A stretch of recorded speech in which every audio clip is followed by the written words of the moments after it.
Hai guys, sekarang kita akan menyaksikan bersama diskusi kelompok mahasiswa Fakultas Hukum Unsrat Manado dengan mata kuliah Hukum Acara Peradilan Tata Usaha Negara. Dengan materi-materi akan diskusikan oleh teman-teman mahasiswa yang akan kita saksikan bersama.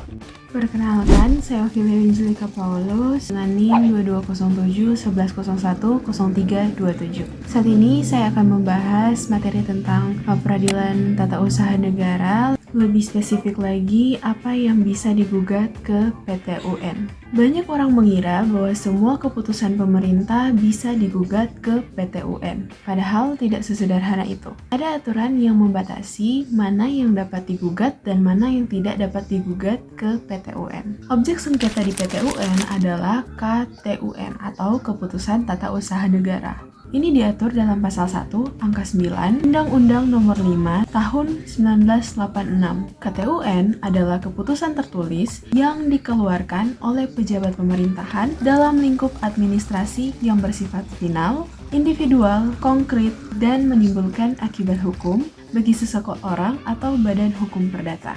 Tapi, tidak semua keputusan masuk ke dalam kategori itu. Dalam pasal 2 Undang-Undang PT UN ada pengecualian penting. Pertama, keputusan yang merupakan perbuatan hukum privat, misalnya pemerintah menyewa gedung atau membeli tanah, itu hubungan perdata, bukan kewenangan PT UN. Kedua, keputusan yang bersifat umum.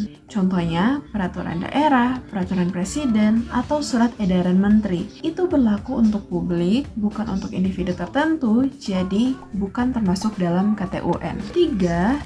Keputusan yang dikeluarkan dalam keadaan darurat, misalnya pencabutan izin saat terjadi bencana nasional. Dalam situasi seperti ini, pejabat diberikan wewenang khusus. Keempat, keputusan yang berkaitan dengan pertahanan, keamanan, dan politik luar negeri, misalnya kebijakan militer atau hubungan diplomatik. PT UN tidak berwenang dalam menilai itu. 5. Putusan yang dihasilkan oleh badan peradilan, contohnya putusan hakim pengadilan pidana atau perdata, itu tidak bisa digugat lagi di PT UN karena sudah final melalui jalur yudisial. Kenapa dibatasi? Karena kalau semua keputusan pemerintah bisa digugat, fungsi administrasi negara bisa terganggu. Jadi bayangkan setiap kebijakan publik langsung bisa diseret ke pengadilan. Pemerintah jadi tidak bisa berjalan. Maka dari itu, Undang-Undang PT UN menetapkan mana yang bisa digugat dan mana yang harus diselesaikan di jalur hukum lain. Kesimpulannya, tidak semua keputusan pemerintah bisa dibawa ke PT UN. Yang bisa digugat hanyalah keputusan tertulis yang memenuhi syarat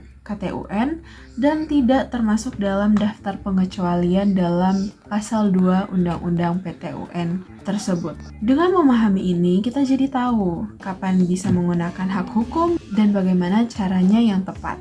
Dengan memahami ini, kita jadi tahu kapan bisa menggunakan hak hukum dan bagaimana caranya yang tepat.